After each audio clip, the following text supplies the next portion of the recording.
If you are a foreign citizen to the United States and you want to work in the US market, you want to actually get TV placements, movie placements, ad placements, whatever the medium is you want to get your music featured in, you have probably a lot of questions regarding PROs, the performing rights organizations, taxes, track registrations, and maybe some pros or cons for being a foreign citizen working in the US. And in this one presentation, I'm going to answer every single one of those questions. We're going to go into each one of those topics. So by the end of this video, you're going to know exactly what your path should be moving forward, or what you might want to look into in terms of how you want to navigate and succeed with sync licensing, okay? So if I've sent you this video because you've emailed me about this issue, definitely take the time and watch this very short presentation. All of your questions are going to be answered, okay? So obviously we're going to talk about those of you that are outside of the United States that want to work inside of the United States with US music libraries to get US placements. Now, one of the reasons why a lot of foreign producers do want to work in the US is because obviously it's one of the biggest markets out there. There's so many TV shows, movies, and commercials being produced here. It's just a very large industry, and so you just kind of stack your chances of succeeding. There are many countries around the world that have very incredible booming markets for sync licensing, but of course USA is still one of the leading countries out there. Asia is really starting to boom right now and starting to pick up. So as time goes on, there's going to be other markets you should definitely be considering, but I think most of you understand that USA is really one of the leaders in the entertainment industry, so that's probably why you want to work in the US, right? Okay, so let's first get into PROs. Those are the performing rights organizations that go around and collect your royalties to you. Let's talk about all that stuff for you, rather. So if you're currently signed with your local PRO in whatever country you're in, you have an account with them, you're already a writer with them. Let's talk about what your options can be, okay? First, just know that you can still work with US libraries to get US placements. That's the first question that a lot of foreign composers ask me. Can I even work with US libraries? Will they accept me? Yes. Can I get my music featured in US TV shows and movies? Yes. Okay, so you can absolutely succeed. And I have many students that I coach and mentor that are actually currently getting US contracts with US libraries and getting US placements, okay? So what you would need to do is when you partner with a US library and submit to them from your home country, is you're going to give them your local PRO name, whatever the local name is. Obviously in the US, you probably know it's BMI, ASCAP, or CSAC. CSAC is a private company that it's really invite only, so we're not going to talk about them, but BMI or ASCAP, that's what I would do when I sign with the library, is I give them my, I say I'm with BMI, that's who I'm personally with, and if you're thinking about which PRO you should partner with, and you want to get exclusively into sync licensing, I do recommend BMI. I've seen some great stuff with their royalties. I used to be with ASCAP and I switched over, and I do believe that BMI is just a better fit for those of us that want to do 100% sync licensing. If you're going to be an artist and you want to get radio play, or you want to, tour and do that kind of thing, I think ASCAP is probably a better fit for you. But I think most of you watching this are wanting to get into sync licensing exclusively, or just put a vast majority of your focus onto it. So I do recommend BMI. And then you need to give them your IPI number. That's basically your unique identifiing number. It's kind of like your social security, but it's not that private. It's publicly available. If you look me up in BMI's catalog, you can find my IPI. I'm not trying to hide it, but it's definitely going to be a very important number that you need to have saved. Make sure that when they ask for that, you can get it quickly. And I have another tutorial on how to find it, and I'll actually link that below in the description box. So if you want to learn how to find your IPI, if you're with BMI or ASCAP, I have them both. You can watch that video below, okay? You give the library that information once they accept your music. The US library that you partner with would then register your tracks through the Universal PRO registration system. So a lot of people don't know this. There's actually an international database that all PROs have access to, or at least I just say most of them. Not all of them do always access it. But there is a universal registration system, so that if you are with, let's say you're in Sweden and you have your local PRO, the US company registers the track, right? The library registers the track. They put their publishing usually on the publishing side, credit you as the writer, and then they're going to put your PRO and IPI number in that registration. In Sweden, the local PRO should be able to access that, pull it off the database, and include it in their catalog and include it in their registration system. So you should be able to, theoretically, we're going to talk about some exceptions to this. You should be able to log into your local Sweden-based PRO and see that that track has been registered. It takes longer than if you were a US composer. Obviously, it's going to be a little bit of a longer process to get that data to switch over into the other country. But it absolutely is a universal system, okay? I think there's some confusion about how tracks get registered. All PROs have access to the system, okay? But you obviously do need to make sure that those tracks do show up in your local PRO account. So you need to log in and check that out. Obviously, with that tutorial below, I'm just showing you the BMI or ASCAP version of how to find your tracks and make sure that things are registered. But obviously, in your own country, some of them will have an online system where you can look up most of them are going to have this. You can just type in your name or your IPI number and find the tracks that have been accredited to you and are showing you. If they don't have that, call them. Always definitely no matter what, get in the habit of calling your PRO and let them know who you are, and so they know you. It's really good to have a personal relationship with somebody on the other end of this thing. So if you have questions or concerns, you can obviously reach out to them and talk to them, okay? Obviously, as I said before, it can take a few months for this whole process to switch over. So don't expect this to happen in a week or 2 weeks. It could be a month, 2 months, sometimes even up to 3 months for it to happen, okay? For some foreign PROs, okay, you'll need to register the tracks yourself using the U.S. Library's publishing company information. So I've had some situations, even with some opportunities that I've offered my syndicate members, where our local U.S. Library registered the tracks, but the foreign composer did not see those tracks show up in their account. And so we went back and forth trying to find out what happened. The tracks are showing up as registered in the U.S. system, not showing up in their local PRO system. In those particular situations where you're not seeing it show up, and I'd say after 2 to 3 months, if you're still not seeing it show up after that length of period, talk to your U.S. library, say, I don't see any of my tracks showing up in my local PRO account. I need to register them myself. Can you give me your publishing information? They're going to give you their publishing company name and the publishing IPI number. Okay, those are the two pieces of information you need to have. So when you register the tracks, you need to make sure you include their publisher information and your writer's account. And they can basically work with you to make sure that happens. But that's the rare exception. This is not the norm for the most part. I'd say 95% of all the tracks that I've gathered from foreign producers, it shows up on their local PRO account, and it usually does. But it's really on you to make sure that it does, because if tracks are not getting registered and showing up, you're not getting royalties. It's a big, important thing. So probably about once a week, you should be logging in and seeing if things are showing up, right? Now, let's talk about if you're not even signed to your local PRO. You've never signed up with one. You don't even know really what you should be doing in this situation. Let's talk about your options, okay?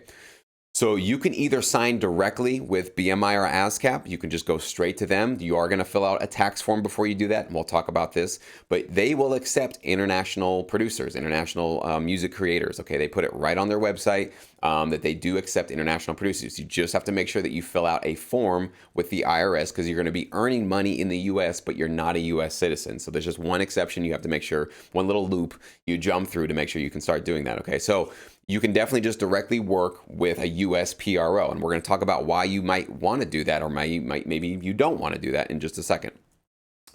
You can also just decide to sign with your local PRO, whatever is operating in your country, and then have BMI or ASCAP represent just your U.S. placements or the U.S. territory area only. So what you would do is you'd call your local PRO and say, hey, I'd like to sign with you guys for any local placements that I get. However, I do want to work with a lot of U.S. companies, so I'd like to get an exemption to allow BMI or ASCAP, whoever you decide to work with, to represent and collect my royalties for me on U.S. soil, essentially, in U.S. territories, okay?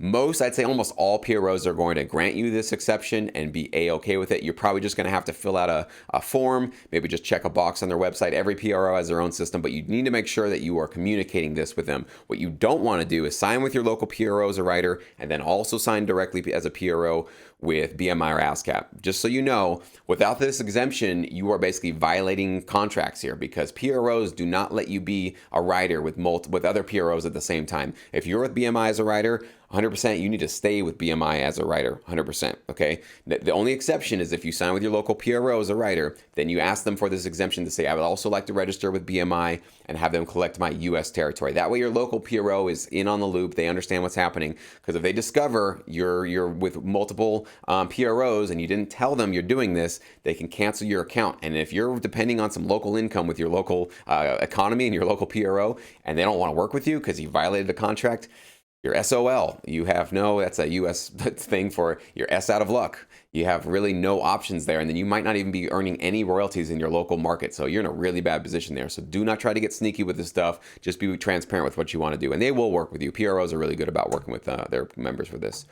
So which option would be best? Should you go 100% to a U.S. company, or should you do sort of like foot in both camps kind of a thing? Let me tell you about your considerations and why you might want to go one way or the other. Which one should you work with? So BMI or ASCAP versus your local PRO. First question you should always ask yourself, where do you plan on submitting most of your work? So what is the country that you plan on basically devoting, I'd say, at least 80% of your time in? Okay, so a lot of foreign producers that are watching this video, you guys are probably wanting to work mostly in the US because you know that that's a bigger market than your local economy. If that's the case, I recommend you work directly with BMI or ASCAP, okay? Because when you have a local PRO, and I want to make sure we're not confusing the word local, okay? When I mean local, I mean, let's say you're outside of the country, you're in Sweden, right? You're over here. A local PRO to the US market would be BMI or ASCAP because they're local to the United States. That's what I mean by local, okay? So if you're submitting to US libraries, trying to get US placements, you probably want to have also a US PRO tracking and collecting those royalties for you because it's going to allow for less room for error, missing royalties, missing registrations. The minute you introduce more elements and more parties into making sure things get tracked and you get paid, you just know that there are human beings involved in this industry and there are just higher chances that things get lost in translation lost over the sea, when things are basically being passed from one PRO to the next. I've been earning a lot of great income from my foreign placements. But if you think that I assume that I'm making 100% of the money I should be making from all these foreign territories that I'm getting placements in, you got another thing coming. I know that there are things that are slipping through the cracks, and I've probably missed out on hundreds, maybe thousands, maybe tens of thousands of dollars of things just not getting reported. You know, some intern is supposed to translate it over to the other PRO, and things don't get translated directly. So it's just, we're on planet Earth, and this stuff happens. So what I say is if you're planning on mostly working in the US, I would say directly just go to BMI or ASCAP 100% and don't work with your local PRO. However, if you have a local PRO and there's a lot of opportunities there and you feel that you could actually do a lot of stuff in your local market, that's where you would want to do local PRO, maybe get the exemption for the US companies, okay? The US ASCAP or BMI. As I said, most of my foreign students, though, and foreign producers and composers, they do want to work mostly in the U.S., so they just end up joining directly with BMI or ASCAP. That's just what most of my students have done. You might want to just follow in their footsteps and do the same thing. If you have a substantial local TV market, I kind of got ahead of myself. Perhaps you want to just get the U.S. territory waiver from your local PRO. We already talked about that, okay? Now, it's the fun part, taxes. This is always one of the questions about foreign composers working in the U.S. market. So when you're earning income from the U.S. market, but you are a foreign citizen living anywhere in the world, yes, you are liable to pay U.S. income taxes. The U.S. government is certainly going to want their share of what you've earned in this territory. This is their, they've put the mark on this. This is the country, and they're collecting taxes. So some people try to get sneaky with this. Oh, maybe I don't have to. Don't do it. Not a good idea. You get in trouble doing this kind of thing. You can get banned from working in the U.S. You can get banned from working with U.S. companies. It's really not a good thing to do. And I would say you just play above board on this. Of course, with all of this information, this is not legal advice. This is not financial advice. You need to talk to an accountant or a lawyer to find out what's the best option for you. Okay, I want to make sure you guys are clear on that. So what you will definitely need to do, no matter where you live in the world, if you're a foreign citizen, you're not a U.S. citizen, you're going to have to fill out this one form. It's the W8BEN or W8BEN. I don't know how they pronounce it. And you're going to have to file this with the IRS. This is the link right here on the screen, but I'll also link it below so you can obviously click on it directly. So you need to fill this out. You need to file it with the IRS. They need to have a copy of this. You need to fill out all of this information. Okay. You can have a lawyer help you do this. You can do this yourself. You need to be the judge on how you want to do that. So depending on your country, your royalties, consideration fees, sync fees, etc., all the stuff you're going to be earning in the U.S. market when you work with U.S. libraries will have about 30% of it withheld with U.S. income tax, okay? That's just the way it is. That's just the tax rate that's going on here, okay? Now, there might be some countries, and you might live in one of them, where there's going to be a treaty benefit. Basically, the U.S. and your local country might have a treaty benefit where it might reduce your tax burden. Actually, I've heard of some situations where this can be reduced up to half. But I don't know, I'm not an expert on all that stuff, and I don't know which countries have these treaties or what all the different arrangements are for the different countries. So again, this is where you need to do your homework with your country and how it interacts with the US in terms of the tax laws. Okay, so I can't give you all that information, but definitely do a Google search first. If you can't find anything, maybe consider talking to an accountant or an attorney that can help you out with that to make sure you save a lot of money if you can. Again, consult with a local attorney or accountant. So I want to make sure you guys are aware of that. So the last thing we want to really talk about is, are there any prejudices that might come about? Like if you're, coming from a different country and you want to work with a U.S. company, do U.S. libraries favor U.S. composers? Are they sort of prejudiced against working with foreign composers? It's a really good question. There's a lot of things that you should be aware of, because there might be some disadvantages you have as a foreign composer, but there's definitely some major advantages that if you're not aware that that's your advantage, you wouldn't know to do it. So I want to make sure you guys are aware of some of the things that you can do to actually separate yourself and get ahead of the competition, just being a foreign composer working with a U.S. library, okay? So when you work with U.S. libraries as a foreign producer, U.S. libraries, they will work with foreign producers all the time. So as we talked about before, absolutely. I have many success stories of many of my students that are getting their first contracts with a U.S. company, but I have students from the U.K., Canada, Germany, Sweden. I think I had one from Korea, Japan, I know from South America, we had a couple that might have been Argentina. So I have students from all over the world that are working with U.S. libraries. So I have firsthand proof that they do work with composers and producers, no matter where you are, no matter how young you are or how old you are or where you live in the world. But of course, highly licensable music, making sure that's really high quality, useful for them. Okay, they're not just going to accept you because you're a foreign producer. They got to make sure that the music you're supplying them is useful for their clients. And I talk about that obviously in my Sync Edge program and many other things that I offer. And obviously, you need to make sure that your pitch is specifically tailored for them and you're not just spamming a bunch of companies. Okay, so obviously with common sense, but they will absolutely work with foreign producers. Now, here's the key thing. So being fluent in English is super, super important. If you compose an email and it's very broken English and they can't really understand what you're trying to say, and it's really confusing, they might back off of that because they know that working with you moving forward is just going to be like pulling teeth, trying to have you understand either a contract or a licensing brief, or they send you this, here's what we need you to do, but you don't really understand all the words there, and you're always asking them, well, what does this mean, and what does that mean, and what is the local reference for this or that? They know that that's going to be like a lot of extra work to bring you on board. So if you're fluent in English, and I would say written word is more important than actually than verbally, because most of your interactions you're going to have in this industry are all through email or text. So if you can write English, you can understand English, and sort of common colloquial sort of street language English, then you're going to do really well. Okay, verbally, even if you're not great verbally, that's okay, because you may or may not get on the phone that often with a library. Believe it or not, I get on the phone once, maybe a year or 2 years with a lot of people that I work with. Most of the time, it's just all texting. It's all in a written format through email, okay? So sometimes here's one of the advantages you would have. You would have an advantage as a foreign producer because maybe what you produce is a unique and authentic production style. So maybe you're from the Middle East and you have an incredibly awesome, authentic Middle Eastern sound to your EDM music or your rock music. And it really is very unique that like people in the US are not able to tap into. They're not producing that kind of sound, or wherever you are in the world. Maybe you're from Sweden and you have a very Sweden-based dance style or pop style, whatever it might be.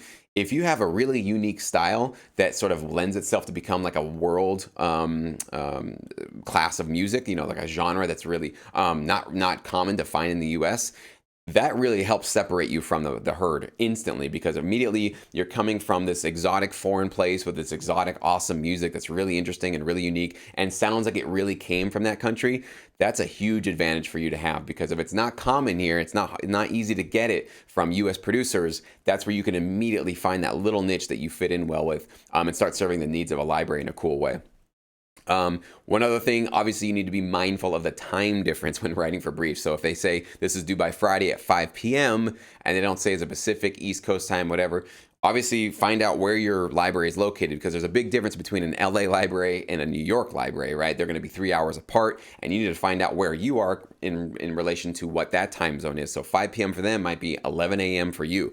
You need to find out where these time differences are so that you can immediately, so they don't make them have to translate it for you, all right? So if they give you a 5 p.m. deadline, don't say, which time zone is that? Just do your research and figure it out for yourself. Where are they located? What's 5 p.m. for them? Do a Google search, find out what 5 p.m. New York time is for your local time, so that you don't miss a deadline. Because I think that could be one of the things that could be an advantage or a disadvantage to you, depending on like if they, like, here's an example where it could be an advantage for you. They have a deadline and it's 24 hours away, and they start the opportunity, let's say at like 4 p.m.